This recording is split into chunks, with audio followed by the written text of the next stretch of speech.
iPhone XR എന്ന് പറയുന്ന phone 2018 ഇറങ്ങിയ ഒരു ഫോണാണെങ്കിൽ പോലും ആപ്പിൾ ഇപ്പോഴും ഇത് വിൽക്കുന്നുണ്ട്. അത് നമുക്കിപ്പോൾ ഇതിനകത്ത് അവൈലബിൾ ആയ വേരിയൻസ് നോക്കുവാണെങ്കിൽ നമുക്ക് രണ്ടെണ്ണമാണ് വരുന്നത്. അതായത് ഒന്നെന്ന് പറയുന്നത് 64GB രണ്ടാമത്തെ 128GB ആണ്. അതും അതിൻ്റെ ഒഫീഷ്യൽ പ്രൈസിങ് നോക്കാൻ നേരത്ത് 64GBക്ക് 47,900 128GBക്ക് 52,900 ആണ്. അപ്പോൾ ആ പ്രൈസിങ് ഒരുപാട് കൂടുതലാണ്. പക്ഷെ നമ്മൾ ഫ്ലിപ്കാർട്ടിൽ നോക്കാൻ നേരത്ത് ഫ്ലിപ്കാർട്ടിനകത്ത് എപ്പോഴും ഇതിന് ഓഫർ വരുന്നുണ്ട്. അതിൻ്റെ ഓഫർ പ്രൈസിങ്ങിനകത്ത് ബേസ് വേരിയൻ്റെ പ്രൈസിംഗ് എന്ന് പറയുന്നത് ഏതാണ്ട് ഒരു 39,000 റേഞ്ചിലൊക്കെ വരും. ചില സമയത്ത് അതിലും താഴെ ആയിരിക്കും വന്നേക്കുന്നത്. അപ്പോൾ അങ്ങനത്തെ ഒരു പ്രൈസിങ് വരാൻ നേരത്ത്, ഞാൻ ഈ ഒഫീഷ്യൽ പ്രൈസിങ് വെച്ച് പറയുന്നില്ല, അതിന് പകരം ഈ ഓഫർ പ്രൈസിങ് വരാൻ നേരത്ത് ഈ iPhone XR ഇപ്പോഴും ഒരു നല്ല ഫോൺ തന്നെയാണ്. അതായത് നമുക്ക് 40,000 റുപ്പീസിന് താഴെ നമുക്ക് എല്ലാ ഫാക്ടേഴ്സിനകത്തും നല്ലോണം പെർഫോം ചെയ്യുന്ന ഒരു ഫോൺ വേണമെന്നാണ് നിങ്ങൾ നോക്കുന്നതെങ്കിൽ ഈ iPhone XR ഒരു ബെസ്റ്റ് ഓപ്ഷൻ ആയിട്ട് തന്നെ വരും. അതിനകത്ത് ആദ്യം തന്നെ പറയേണ്ട കാര്യം എന്ന് വെച്ച് കഴിഞ്ഞാൽ ഇതിൻ്റെ ഡിസൈൻ എടുക്കാൻ നേരത്ത് ഡിസൈൻ എന്ന് പറയുന്നത് പെർഫെക്റ്റ് ആയിട്ടാണ് ഇപ്പോഴും നിൽക്കുന്നത്. അതായത് നമുക്ക് ഫ്രെയിം അലുമിനിയം ഫ്രെയിമാണ്, പിന്നെ ഫ്രണ്ടിലും ബാക്കിലും ഗ്ലാസ് ആണ് വരുന്നത്. അപ്പോൾ അതെന്ന് പറയുന്ന ഒരു സ്റ്റാൻഡേർഡ് ഡിസൈൻ കണക്കാണ്. ഇപ്പോൾ നിങ്ങൾ ഏതൊരു പ്രീമിയം ഫോൺ എടുത്താലും ബാക്കിൽ ഗ്ലാസ് ആയിരിക്കും, അതുപോലെ തന്നെ ഫ്രെയിം എന്ന് പറയുന്ന അലുമിനിയോ സ്റ്റെയിൻലെസ് സ്റ്റീലോ വല്ലതും ആയിരിക്കും. അപ്പോൾ ഇതിനകത്ത് അങ്ങനെയാണ് വന്നേക്കുന്നത്. അപ്പോൾ അതുകൊണ്ട് തന്നെ ഇതിൻ്റെ ഡിസൈൻ കാണുമ്പോൾ തന്നെ ഒരുപാട് അട്രാക്റ്റീവ് ആയ ഡിസൈനാണ്. പിന്നെ അതിൻ്റെ കൂടെ തന്നെ ഏറ്റവും നല്ല ബിൽഡ് ക്വാളിറ്റിയാണ് വന്നേക്കുന്നത്. അതായത് നമുക്ക് ഒരു സ്ഥലത്തോ ഗ്യാപ്പോ അങ്ങനെ അല്ലെങ്കിൽ ഫോൺ വളയുന്ന പ്രശ്നങ്ങളോ ഒന്നും കാണാൻ പറ്റത്തില്ല. ഒരു പെർഫെക്റ്റ് ബിൽഡ് ക്വാളിറ്റി ഉള്ള ഒരു ഫോൺ തന്നെയാണ് ഈ iPhone XR എന്ന് പറയുന്നത്. പിന്നെ അതിലൂടെ തന്നെ ഈ ഫോണിൻ്റെ കനം നോക്കുവാണെങ്കിൽ 8.3mm തിക്നെസ് മാത്രമേ വരുന്നുള്ളൂ. അതായത് നമുക്ക് ഫോൺ കയ്യിൽ നല്ലോണം നിൽക്കുന്നുണ്ട്. അതായത് ഒരുപാട് വലിയ ഫോണൊന്നുമല്ല. പിന്നെ വെയിറ്റ് നോക്കാൻ നേരത്തെ തന്നെ 194 ഗ്രാംസേ ഉള്ളൂ. അപ്പോൾ നമ്മൾ എടുക്കാൻ നേരത്തെ തന്നെ ഒരുപാട് വെയിറ്റ് കൂടിയൊരു ഫോൺ കൂടിയല്ല ഈ iPhone XR എന്ന് പറയുന്നത്. പിന്നെ ഇതിനകത്ത് ബട്ടൺസിൻ്റെ കാര്യം പറയേണ്ട ആവശ്യമില്ല. കാരണം ഐഫോണിനകത്ത് എല്ലാ സമയത്തും ബട്ടൺസ് എല്ലാം പെർഫെക്റ്റ് ആയിട്ടാണ് നിൽക്കുന്നത്. അതുപോലെ തന്നെയാണ് ഈ iPhone XRനകത്ത്. നമ്മൾ ഒരു വർഷം ഉപയോഗിച്ച യൂണിറ്റ് നോക്കിയാൽ പോലും നല്ല ക്വാളിറ്റി തന്നെ നിൽക്കും. അതായത് ബട്ടൺസിലൊക്കെ നല്ല ഫീഡ്ബാക്ക് കാണും. പിന്നെ നമ്മുടെ മ്യൂട്ട് അൺമ്യൂട്ട് സ്ലൈഡർ ഉള്ളത് നല്ലൊരു കാര്യമാണ്. പക്ഷേ നമുക്ക് ഇതിനകത്ത് ഹെഡ്ഫോൺ ജാക്ക് കിട്ടത്തില്ല. അത് പക്ഷേ ഒരു പ്രശ്നമായിട്ട് എനിക്ക് തോന്നുന്നില്ല. കാരണം ഇപ്പം മിക്കവരും ഈ ഹെഡ്ഫോൺ ജാക്ക് ഇല്ലാത്തതിനകത്ത് പൊരുത്തപ്പെട്ടിട്ടുണ്ട്. എല്ലാവർക്കും വയർലെസ് ഹെഡ്ഫോൺസ് കാണും. അപ്പോൾ അതുകൊണ്ട് അതൊരു പ്രശ്നമായിട്ട് എനിക്ക് തോന്നിയിട്ടില്ല. പിന്നെ ചാർജിങ് പോർട്ട് എന്ന് പറയുന്നത് ലൈറ്റ്നിങ് പോർട്ടാണ്. പക്ഷേ ഈ ഫോണിനകത്ത് ഫാസ്റ്റ് ചാർജിങ് സപ്പോർട്ട് വരുന്നുണ്ട്. അതായത് നിങ്ങൾ ആപ്പിളിൻ്റെ ഫാസ്റ്റ് ചാർജർ വാങ്ങിക്കുക, അല്ലെങ്കിൽ നിങ്ങൾക്ക് ഏതെങ്കിലും ഒരു ഫാസ്റ്റ് ചാർജർ കയ്യിലുണ്ടെങ്കിൽ ഇവരുടെ ലൈറ്റ്നിങ് കേബിൾ വെച്ച് ചാർജ് ചെയ്യുവാണെങ്കിൽ നമുക്ക് ഫാസ്റ്റ് ചാർജിങ് സപ്പോർട്ട് കിട്ടുന്നുണ്ട്. പക്ഷേ നമ്മൾ ഈ iPhone XR ഇപ്പോൾ പുതിയ യൂണിറ്റ് വാങ്ങിക്കുവാണെങ്കിൽ, ആപ്പിളിൽ നിന്ന് ഒഫീഷ്യലായിട്ട് വാങ്ങിക്കുവാണെങ്കിൽ അതിന് നമുക്ക് ചാർജിങ് ബ്രിക്ക് കിട്ടത്തില്ല. പക്ഷേ നമ്മൾ ഈ ഫ്ലിപ്കാർട്ടിൽ നിന്ന് വാങ്ങിക്കുന്ന യൂണിറ്റിനകത്ത് ഇപ്പോഴും നമുക്ക് ചാർജിങ് ബ്രിക്ക് വരുന്നുണ്ട്. കാരണം അത് പഴയ യൂണിറ്റ് ആയതുകൊണ്ടാകാം. പക്ഷേ അപ്പോൾ അങ്ങനത്തെ ഒരു കാര്യം നിങ്ങൾ ശ്രദ്ധിച്ചോണം. പിന്നെ വേറെ കാര്യം എടുത്തു പറയേണ്ടതെന്ന് വെച്ച് കഴിഞ്ഞാൽ ഇവിടെ നമുക്ക് 2 സ്പീക്കേഴ്സും ഉണ്ട്. അതായത് നമുക്ക് ഈ താഴെ കാണുന്നതും അതിൻ്റെ കൂടെ തന്നെ ഇയർ പീസും സ്പീക്കറാണ്. അതായത് ഇവിടുത്തെ സൗണ്ട് ക്വാളിറ്റിയുടെ കാര്യത്തിനകത്തും അതുകൊണ്ട് ഇപ്പോഴും പെർഫെക്റ്റ് ആയിട്ടാണ് കിട്ടിയേക്കുന്നത്. നമുക്ക് ഇങ്ങനത്തെ ഒരു ബഡ്ജറ്റിനകത്ത് സാധാരണ ആൻഡ്രോയിഡ് ഫോൺസ് ഒക്കെ എടുക്കാൻ നേരത്ത് ചിലപ്പോൾ നല്ല ക്വാളിറ്റി കാണത്തില്ല. പക്ഷേ അങ്ങനെയല്ല, ഇവിടെ പെർഫെക്റ്റ് സൗണ്ട് ക്വാളിറ്റി വരുന്നുണ്ട്. അതുകൊണ്ട് തന്നെ നമുക്ക് ഇപ്പോൾ മീഡിയ എക്സ്പീരിയൻസ് എന്ന് പറയുന്നതും ഏറ്റവും ബെസ്റ്റ് ആയിട്ട് തന്നെയാണ് ഇപ്പോഴും ഈ iPhone XRനകത്ത് വരുന്നത്. പക്ഷേ ഈ മീഡിയ എക്സ്പീരിയൻസിൻ്റെ കാര്യം പറയുമ്പോൾ, അതായത് നമ്മളിപ്പോൾ ഗെയിം കളിക്കുന്നു അല്ലെങ്കിൽ വീഡിയോ കാണുന്ന സമയത്ത് നമുക്ക് ബെസ്റ്റ് എക്സ്പീരിയൻസ് കിട്ടണമെങ്കിൽ അതിനകത്ത് സൗണ്ടിനെക്കാട്ടിയും വേറെ വലിയ ഇമ്പോർട്ടൻറ്റ് ഫാക്ടർ എന്ന് പറയുന്നത് ഡിസ്പ്ലേ ആണ്. അതും ഈ iPhone XRൻ്റെ ഡിസ്പ്ലേ ആദ്യം ഇറങ്ങിയപ്പോൾ തന്നെ ഒരുപാട് പ്രശ്നങ്ങളായിട്ട് ആൾക്കാർ പറഞ്ഞൊരു കാര്യമാണ്. അതായത് സ്പെസിഫിക്കേഷൻ വെച്ച്, നേരിട്ട് ഉപയോഗിക്കുമ്പോഴല്ല, സ്പെസിഫിക്കേഷൻ വെച്ച് ഒരുപാട് പ്രശ്നങ്ങൾ പറഞ്ഞൊരു ഡിസ്പ്ലേ ആണ്. കാരണം ഇവിടെ വന്നേക്കുന്ന ഡിസ്പ്ലേ എന്ന് പറയുന്നത് IPS LCD ഡിസ്പ്ലേ ആണ്. ഇതിൻ്റെ റെസൊല്യൂഷൻ എന്ന് പറയുന്നത് 1792/828 ആണ്. അതായത് നമുക്കിതൊരു ഫുൾ HD പാനലൊന്നും അല്ല.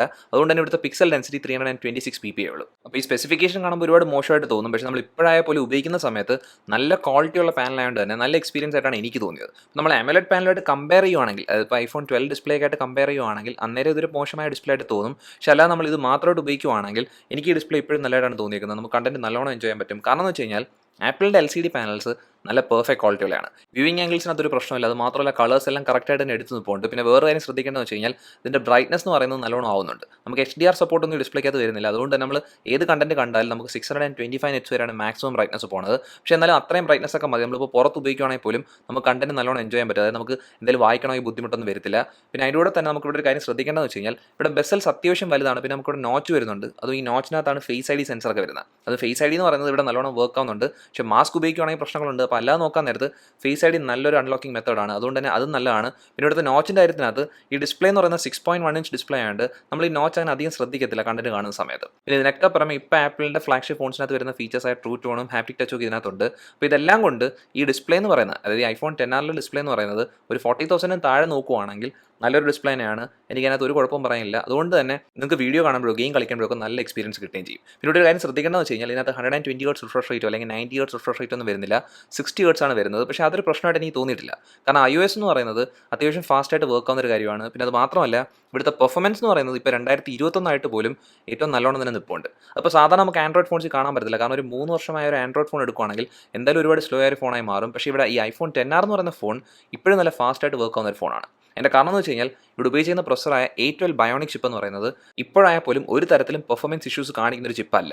കാരണം എന്ന് വെച്ച് കഴിഞ്ഞാൽ നമ്മളിപ്പോൾ എന്ത് കാര്യം ചെയ്താലും ഇപ്പോൾ നമ്മൾ സാധാരണ ചെയ്യുന്ന കാര്യമായ ഇൻസ്റ്റാഗ്രാമിൽ കൂടെ ബ്രൗസ് ചെയ്യുക അല്ലെങ്കിൽ മെസ്സേജ് അയക്കുക അങ്ങനത്തെ കാര്യങ്ങളൊക്കെ ഇപ്പോഴും വളരെ ഫാസ്റ്റാണ്. പിന്നെ ആപ്സ് ഒക്കെ ഓപ്പൺ ആവുന്ന സ്പീഡ് തന്നെ നല്ലോണമാണ്. പിന്നെ അതിൻ്റെ കൂടെ തന്നെ നമ്മളിപ്പോൾ ഗെയിമിംഗ് എടുക്കാൻ നേരത്ത് പോലും ഒരുപാട് ഗ്രാഫിക്സ് കൂടിയൊരു ഗെയിമാണെങ്കിൽ പോലും അതിനകത്ത് പോലും ഫ്രെയിം ഡ്രോപ്സോ അല്ലെങ്കിൽ ലാഗോ ഇഷ്യൂസോ ഒന്നും കാണുന്നില്ല. അപ്പോൾ അതെന്ന് വെച്ച് കഴിഞ്ഞാൽ നമുക്ക് ആപ്പിളിൽ മാത്രം കണ്ടുവരുന്നൊരു കാര്യമാണ്. ഇപ്പോൾ പഴയൊരു പ്രൊസറാണെങ്കിൽ പോലും ഒരു ഇഷ്യൂസും ഇല്ല, തന്നെ നല്ല രീതിയിൽ തന്നെ പെർഫോമൻസ് തരുന്ന രീതിയിലാണ് വന്നേക്കുന്നത്. അതിൻ്റെ വേറെ കാര്യം എന്ന് വെച്ച് കഴിഞ്ഞാൽ iOS നല്ല ഒപ്റ്റിമൈസ്ഡ് ആണ്. അതായത് iOS എന്ന് പറഞ്ഞ ഓപ്പറേറ്റിംഗ് സിസ്റ്റം എന്ന് പറയുന്നതും കൂടെ ഒരു കാരണമാണ് ഇത്ര നല്ലോണം പെർഫോമൻസ് തരാൻ വേണ്ടി. അപ്പോൾ ഇതുകൊണ്ട് തന്നെ നമുക്ക് ഈ ഫോണിനകത്ത് പെർഫോമൻസിനകത്തും ഇപ്പോൾ ഇഷ്യൂസ് ഒന്നും ഇല്ല. അത് നമ്മളിപ്പോൾ ഉള്ള ഒരു 40,000 അല്ലെങ്കിൽ 50,000 റേഞ്ചിലുള്ള ഒരു ആൻഡ്രോയിഡ് ഫോണായിട്ട് കമ്പയർ ചെയ്താൽ അതിനൊപ്പം അല്ലെങ്കിൽ അതിനെക്കാട്ടി മികച്ച് നിൽക്കുന്ന ഒരു ഫോൺ തന്നെയാണ് ഈ iPhone XR എന്ന് പറയുന്നത്. അതും ഇതേ കണക്ക് തന്നെ നല്ല മികച്ച് നിൽക്കുന്ന വേറൊരു കാര്യം കൂടി ഈ ഫോണിനകത്തുണ്ട്.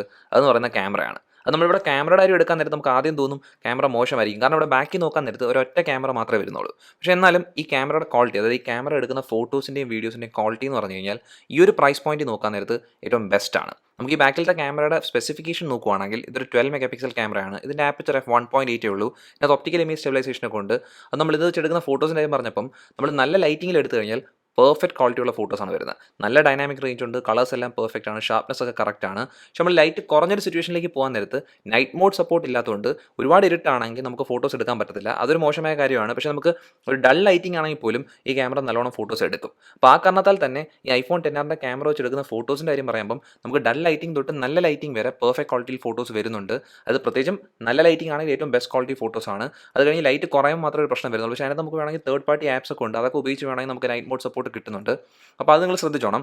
അത് കഴിഞ്ഞ് ഇവിടുത്തെ വീഡിയോയുടെ കാര്യം പറയാൻ നേരത്ത് ഈ ഒരു ബഡ്ജറ്റിൽ ഏറ്റവും ബെസ്റ്റ് ക്വാളിറ്റി വീഡിയോ എടുക്കുന്ന ഒരു ഫോൺ തന്നെയാണ് ഈ iPhone XR എന്ന് പറയുന്നത്. കാരണം നമുക്കിവിടെ 4K 60 FPS വീഡിയോ എടുക്കാൻ പറ്റും. അത് നമുക്ക് എക്സ്റ്റൻഡ് ഡൈനാമിക് റേഞ്ച് വേണമെങ്കിൽ 4K 30 FPS എടുത്താൽ മതി. അത് നമുക്കിവിടെ കിട്ടുന്ന വീഡിയോയുടെ ക്വാളിറ്റി എന്ന് പറയുന്നത് ഏറ്റവും ബെസ്റ്റ് തന്നെയാണ് ഈ ഒരു ബഡ്ജറ്റിൽ നോക്കാൻ നേരത്ത്. അത് ഞാൻ വീണ്ടും എടുത്ത് പറയുന്നത് ഈ ഒരു ബഡ്ജറ്റ് എന്ന് പറയാൻ നേരത്ത് ആ ഒരു 50,000 വരെ നോക്കിയാൽ പോലും ഏറ്റവും നല്ല ക്വാളിറ്റിയിലാണ് വീഡിയോസ് എടുക്കുന്നത്. അതായത് നമുക്ക് ഒരു യൂട്യൂബിന് വേണ്ടി നിങ്ങൾക്ക് ഒരു മെയിനായിട്ടൊരു ഫോൺ വേണം, അല്ലെങ്കിൽ ഫോൺ ക്യാമറ നിങ്ങൾ ഉപയോഗിക്കാൻ തീരുമാനിക്കുന്നതെങ്കിൽ അതിന് വേണ്ടി പോലും നമുക്ക് ഈ iPhone XRൻ്റെ വീഡിയോ ക്യാമറ ഉപയോഗിക്കാൻ പറ്റും. അത്രയും നല്ല ക്വാളിറ്റിയാണ് ഞാൻ കിട്ടുന്ന വീഡിയോസ് ഇപ്പോൾ നോക്കിയാൽ പോലും. അപ്പോൾ ഇതാണ് ഇതിൻ്റെ ക്യാമറ കാര്യം. അതായത് നമ്മുടെ ബാക്കിലത്തെ ക്യാമറയുടെ കാര്യം ഇങ്ങനെയാണ്. അപ്പോൾ നമുക്കിവിടെ പോരായ്മകളുണ്ടോ എന്ന് വെച്ചാൽ പോരായ്മകളുണ്ട്. കാരണം വെച്ചാൽ നമുക്കിവിടെ ഒറ്റ ക്യാമറ ആയതുകൊണ്ട് തന്നെ നമുക്ക് വേറൊരു ഓപ്ഷൻസും കിട്ടുന്നില്ല. അത് നമുക്കിവിടെ വേറൊരു ക്യാമറകൾ ഉണ്ടായിരുന്നെങ്കിൽ, ഇപ്പോൾ നമുക്കൊരു അൾട്രാ വൈഡ് ആംഗിൾ ക്യാമറകൾ ഉണ്ടായിരുന്നെങ്കിൽ നമുക്ക് അൾട്രാ വൈഡ് ആംഗിൾ ഷോട്ട്സ് എടുക്കാൻ പറ്റിയേനെ. നമുക്കിവിടെ പോർട്രേറ്റിൻ്റെ കാര്യം പറയാൻ നേരത്ത് നമുക്ക് ഈ ഒരു ക്യാമറ വെച്ച് പോർട്രേറ്റ് ഫോട്ടോസ് ഒക്കെ എടുക്കാൻ പറ്റും. പക്ഷേ എന്നാലും ചിലർക്ക് ഈ ഒരു ഒറ്റ ക്യാമറ എന്ന് പറയുന്നൊരു പോരായ്മയായിട്ട് തോന്നും. പക്ഷേ ഇങ്ങനത്തെ ഒരു ഒറ്റ ക്യാമറയ്ക്കകത്ത് തന്നെ ഇപ്പോൾ ഈ 2021 പോലും നല്ല രീതിയിൽ ഫോട്ടോസും വീഡിയോസും എടുക്കുന്ന ഒരു ഫോൺ തന്നെയാണ് ഈ iPhone XR. അതുകൊണ്ട് തന്നെ എനിക്ക് ഈ ബാക്ക് ക്യാമറ സിസ്റ്റത്തിനകത്ത് ഇങ്ങനെ ഒറ്റ ക്യാമറ എന്നുള്ളൊരു പോരായ്മ ഒഴിച്ച് ബാക്കി എല്ലാ രീതിയിലും എനിക്ക് ഇതിൻ്റെ ഫോണിൻ്റെ ക്യാമറ സിസ്റ്റം ഇഷ്ടപ്പെട്ടിട്ടുണ്ട്. പക്ഷേ ഇവിടുത്തെ ഫ്രണ്ട് ക്യാമറ എടുക്കാൻ നേരത്ത് അത് ഏറ്റവും ബെസ്റ്റ് ഒന്നുമല്ല. ഇവിടെ വന്നിരിക്കുന്ന ഫ്രണ്ട് ക്യാമറ എന്ന് പറയുന്നത് 7 മെഗാ പിക്സൽ ക്യാമറയാണ്. അതിൻ്റെ ആപ്പച്ചർ f2.2 ആണ്. അത്യാവശ്യം നല്ല സെൽഫീസാണ് എടുക്കുന്നത്. അതായത് നമുക്ക് നല്ല ക്വാളിറ്റി കൊണ്ട് അത്യാവശ്യം നല്ല ഷാർപ്നെസ്സും ഡൈനാമിക് റേഞ്ചും കൊണ്ട്.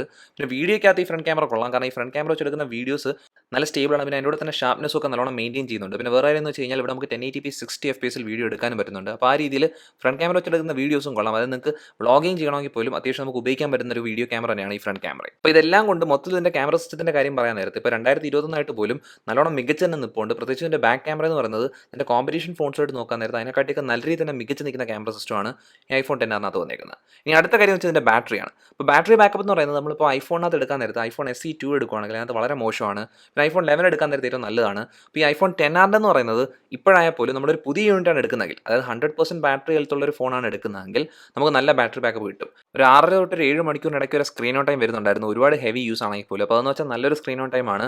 നമ്മളൊരു ലൈറ്റ് യൂസർ അല്ലെങ്കിൽ ഒരു ആവറേജ് യൂസറൊക്കെ ആണെങ്കിൽ നമുക്കൊരു 1.5 ദിവസം 2 ദിവസം വരെയൊക്കെ ബാറ്ററി ബാക്കപ്പ് കിട്ടുകയും ചെയ്യും. അപ്പോൾ അതുകൊണ്ട് തന്നെ ബാറ്ററിനകത്ത് ഒരു പ്രശ്നം എനിക്ക് തോന്നിയില്ല. പിന്നെ അതിൻ്റെ കൂടെ തന്നെ നമുക്കിവിടെ വയർലെസ് ചാർജിങ് സപ്പോർട്ട് ഉണ്ട്. പിന്നെ ഞാൻ മുമ്പേ പറഞ്ഞാൽ ഫാസ്റ്റ് ചാർജിങ് സപ്പോർട്ട് വരുന്നുണ്ട്. അപ്പോൾ അതൊക്കെ പറയുന്നത് നല്ല കാര്യമാണ്. നമുക്ക് പെട്ടെന്ന് ചാർജ് ചെയ്ത് എടുക്കണമെങ്കിൽ പോലും അത് നടക്കുന്നുണ്ട്. പിന്നെ നമുക്ക് പറയാനുള്ള കാര്യത്തിനകത്ത് ഒന്നെന്ന് വെച്ച് കഴിഞ്ഞാൽ ഇവിടെ IP റേറ്റിംഗ് വരുന്നുണ്ട്. അതായത് ഈ ഫോൺ വാട്ടർ റെസിസ്റ്റൻ്റ് ആയ ഒരു ഫോണാണ്. IP67 റേറ്റിംഗ് ആണ് വരുന്നത്. അതായത് 1 മീറ്റർ 30 മിനിറ്റ് വരെയുള്ള വാട്ടർ റെസിസ്റ്റൻസ് കിട്ടുന്നുണ്ട്.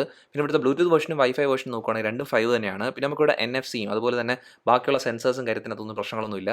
അതെല്ലാം പെർഫെക്റ്റ് ആയിട്ട് തന്നെ കിട്ടുന്നുണ്ട്. പിന്നെ ഇവിടുത്തെ റാമിൻ്റെ കാര്യം ഞാൻ പറഞ്ഞില്ലായിരുന്നു. റാം എന്ന് പറയുന്നത് 3GB റാമേ ഉള്ളൂ. പക്ഷേ iOSൻ്റെ കാര്യം ഞാൻ മുമ്പേ പറഞ്ഞാണ്.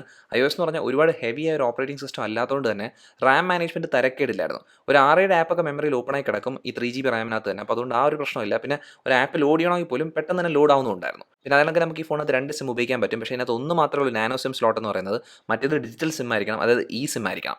അപ്പോൾ ഇതൊക്കെയാണ് ഈ ഫോണിൻ്റെ മൊത്തത്തിലുള്ള കാര്യങ്ങൾ. ഇതിനകത്ത് എല്ലാത്തിനകത്ത് നമ്മൾ നോക്കിയത് ഇതെല്ലാം മികച്ചിരിക്കുന്ന കാര്യങ്ങളാണ്. പക്ഷേ ഈ ഫോണിനകത്ത് പോരായ്മകളുണ്ട്. അതായത് ഏറ്റവും എടുത്തു പറയേണ്ട പോരായ്മ എന്ന് വെച്ച് കഴിഞ്ഞാൽ നമ്മൾ ഈ ഒരു 39,000 പ്രൈസ് റേഞ്ച്, അതായത് ഒരു ഓഫർ പ്രൈസ് പറഞ്ഞതിനകത്ത് നമുക്ക് കിട്ടുന്ന വേരിയൻറ്റ് ബേസ് വേരിയൻ്റ് ആണ്. അപ്പോൾ നമ്മൾ ബേസ് വേരിയൻ്റ് ഒഫീഷ്യൽ പ്രൈസിൽ നോക്കുകയാണെങ്കിൽ ഒരു 47,900 രൂപയാണ്. അത് ഈ ബേസ് വേരിയൻറ്റിനകത്ത് 64GB സ്റ്റോറേജ് മാത്രമേ ഉള്ളൂ. അപ്പോൾ അതൊരു പ്രശ്നമുള്ളൊരു കാര്യമാണ്. കാരണം വെച്ച് കഴിഞ്ഞാൽ 64 GB സ്റ്റോറേജ് ഈ 2021 നോക്കാൻ നേരത്ത് ഒരുപാട് കുറവാണ്. അപ്പോൾ അതെന്ന് വെച്ചാൽ നമുക്ക് ശ്രദ്ധിക്കേണ്ടതെന്ന് വെച്ച് കഴിഞ്ഞാൽ നമ്മൾ ഈ 64 GB സ്റ്റോറേജിനകത്ത് നമുക്ക് യൂസ് ചെയ്യാൻ പറ്റുന്ന ആപ്സ് നമ്മൾ ഉപയോഗിക്കുന്നുള്ളൂ. അത് കണക്കെ നമ്മളിപ്പോൾ വീഡിയോ ഒക്കെ എടുക്കുകയാണെങ്കിൽ പോലും നമ്മൾ പെട്ടെന്ന് നമ്മുടെ ലാപ്പിലേക്ക് മാറ്റും. അങ്ങനത്തെ കാര്യം ഉണ്ടെങ്കിൽ കുഴപ്പമില്ല, നമുക്ക് ആ ഒരു സ്റ്റോറേജിനകത്ത് അഡ്ജസ്റ്റ് ചെയ്യാൻ പറ്റും. അല്ലെങ്കിൽ അതൊരു വലിയ പ്രശ്നമായി മാറും. അതുകൊണ്ട് തന്നെ നിങ്ങളൊരു അത്യാവശ്യം ഹെവി യൂസർ ആണെങ്കിൽ പോലും നിങ്ങൾ ഈ 64 നിന്ന് 128 GB സ്റ്റോറേജ് എടുക്കേണ്ടതായിട്ട് മാറും. അപ്പോൾ അങ്ങനെ വരാൻ നേരത്ത് പ്രൈസിനകത്ത് ഒരുപാട് മാറ്റം വരും. അപ്പോൾ ഓഫർ പ്രൈസിൽ നോക്കുവാണെങ്കിൽ പോലും ഒരു 43,000 റേഞ്ചിലൊക്കെ മാറും. അപ്പോൾ അത് ശ്രദ്ധിക്കേണ്ട ഒരു കാര്യമാണ്. അപ്പോൾ സ്റ്റോറേജ് എന്ന് പറയുന്നത് നല്ലോണം ശ്രദ്ധിച്ചോണം. പിന്നെ അടുത്തൊരു കാര്യം ഇതിനകത്ത് പോരായ്മ എന്ന് വെച്ച് കഴിഞ്ഞാൽ ഈ ഫോണിനകത്ത് നമുക്ക് 4G സപ്പോർട്ട് മാത്രമേ ഉള്ളൂ, 5G ഒന്നും ഇല്ല. അത് നമ്മൾ ഈ ഒരു ബഡ്ജറ്റ് നോക്കാൻ നേരത്ത് ഇപ്പോൾ OnePlus ഫോൺസ് ഒക്കെ നോക്കുകയാണെങ്കിൽ 5G സപ്പോർട്ട് വരുന്ന OnePlus ഫോൺസ് ഉണ്ട്. അപ്പോൾ അങ്ങനെ വരാൻ നേരത്ത് ഒരു 2 വർഷം കഴിയാൻ നേരത്ത് 5G ഒരു മെയിൻ സ്ട്രീം കാര്യം മാറുവാണെങ്കിൽ അതൊരു പ്രശ്നമായി മാറും. പക്ഷേ എനിക്ക് ഈ 5Gയുടെ കാര്യം പറയാൻ നേരത്ത് അത് ഇതുവരെ വന്നിട്ടില്ല. അത് വന്നു കഴിയുമ്പോൾ എത്രത്തോളം അതിനകത്ത് കൊള്ളാം അല്ലെങ്കിൽ എത്രത്തോളം സ്പീഡ് കിട്ടുമെന്ന് നമുക്ക് അറിഞ്ഞൂടാ. അതുകൊണ്ട് 5G ഞാനൊരു വലിയ ഫാക്ടറായിട്ട് പറയത്തില്ല. പക്ഷേ നിങ്ങൾക്ക് 5G ഒരു ഇമ്പോർട്ടൻറ്റ് കാര്യമാണെങ്കിൽ അത് നിങ്ങൾ ശ്രദ്ധിച്ചോണം ഈ 10R എടുക്കാൻ പോവുകയാണെങ്കിൽ. അപ്പോൾ ഇത് കണ്ടു കഴിയുമ്പോഴത്തേക്കും നിങ്ങൾക്ക് ഇപ്പോഴൊരു കൺഫ്യൂഷൻ കാണും, ഈ ഫോൺ ഇപ്പോൾ എടുക്കണോ വേണ്ടേ എന്നുള്ളത്. അതിൽ എനിക്ക് ഈ 10R പറ്റി 2021 ഉപയോഗിച്ചതിന് ശേഷം പറയാനുള്ള കാര്യം എന്ന് വെച്ച് കഴിഞ്ഞാൽ നമ്മളൊരു 40,000 റേഞ്ച് അല്ലെങ്കിൽ 45,000 റേഞ്ച് നോക്കിയാൽ പോലും ഇപ്പോഴും നല്ല പെർഫെക്റ്റ് ആയ ഫോൺ തന്നെയാണ്. കാരണം എന്ന് വെച്ച് കഴിഞ്ഞാൽ നമ്മളിപ്പോൾ മീഡിയ എക്സ്പീരിയൻസ് നോക്കിയാലോ അല്ലെങ്കിൽ ഗെയിമിംഗ് എക്സ്പീരിയൻസ് നോക്കിയാൽ പിന്നെ സോഫ്റ്റ്വെയർ സപ്പോർട്ട് അത് എടുത്ത് പറയേണ്ട ഒരു കാര്യമാണ്. ഈ ഫോൺ ഇനി നോക്കിയാൽ പോലും ഒരു 3 തൊട്ട് 4 വർഷം വരെ സോഫ്റ്റ്വെയർ സപ്പോർട്ട് കിട്ടും. അത് ഭയങ്കര അഡ്വാൻറ്റേജ് ആണ്. പിന്നെ അതിൻ്റെ അടുത്ത് നമുക്ക് ക്യാമറയ്ക്ക് അത്ര നല്ല പെർഫോമൻസും. അപ്പോൾ അങ്ങനെ മൊത്തത്തിലൊരു നല്ല ബെസ്റ്റ് എക്സ്പീരിയൻസ് കിട്ടുന്ന ഒരു ഫോണായി മാറി നിൽക്കുവാണ് ഇപ്പോഴും ഈ 10R എന്ന് പറയുന്നത്. അത് നിങ്ങൾ 128 GB സ്റ്റോറേജ് വേരിയൻറ്റ് എടുക്കുകയാണെങ്കിൽ നിങ്ങൾക്ക് ഒരു 3 തൊട്ട് 4 വർഷം വരെ ഒരു കുഴപ്പമില്ലാതെ ഉപയോഗിക്കാൻ പറ്റും. അതിനകത്ത് തന്നെ ഈ പോരായ്മയായിട്ട് വരുന്നൊരു കാര്യം ചിലപ്പോൾ 5G അന്നേരം കാണത്തില്ല. അത് ഒഴിച്ച് കഴിഞ്ഞാൽ ഇപ്പോൾ നമ്മൾ 128 GB സ്റ്റോറേജാണ് എടുക്കുന്നതെങ്കിൽ നമുക്കൊരു 3 വർഷം 4 വർഷം വരെ നല്ല രീതിയിൽ തന്നെ ഇനിയും വർക്ക് ആവുന്ന ഒരു ഫോൺ തന്നെയായിരിക്കും ഈ iPhone 10R എന്ന് പറയുന്നത്. അപ്പോൾ അതുകൊണ്ട് തന്നെ നിങ്ങൾ ബഡ്ജറ്റ് നോക്കണം. നിങ്ങൾക്ക് അതിനകത്ത് തന്നെ ഇപ്പോൾ 40,000 താഴേക്ക് നിങ്ങൾക്ക് 120 GB സ്റ്റോറേജ് കിട്ടുവാണെങ്കിൽ ഏറ്റവും ഒരു ബെസ്റ്റ് ഡീൽ തന്നെയാണ്. അത് മാത്രമല്ല നിങ്ങളൊരു സെക്കൻഡ് ഹാൻഡ് യൂണിറ്റ് നോക്കുവാണെങ്കിൽ നിങ്ങൾക്ക് നല്ല ബാറ്ററി ഹെൽത്ത് ഉള്ള ഒരു യൂണിറ്റ് ഒരു 30,000 റേഞ്ചിലേക്ക് കിട്ടിക്കഴിഞ്ഞാൽ അല്ലെങ്കിൽ അതിനെക്കാട്ടി താഴെ കിട്ടുവാണെങ്കിൽ അതും നല്ലൊരു ബെസ്റ്റ് ഓപ്ഷൻ തന്നെയാണ്. ഇത്രയുള്ള വീഡിയോ എന്ന് പറയുന്നത്. ഈ വീഡിയോ നിങ്ങൾക്ക് ഇഷ്ടപ്പെട്ടെങ്കിൽ ഈ വീഡിയോ ഉറപ്പായിട്ട് ലൈക്ക് ചെയ്യുക, അതുകൂടാതെ ചാനൽ സബ്സ്ക്രൈബ് ചെയ്യുക, ഈ ചാനൽ പ്രൊമോട്ടും ചെയ്യുക. നമുക്ക് എത്രയും പെട്ടെന്ന് അടുത്ത വീഡിയോയിൽ കാണാം. അതുവരെ ബൈ.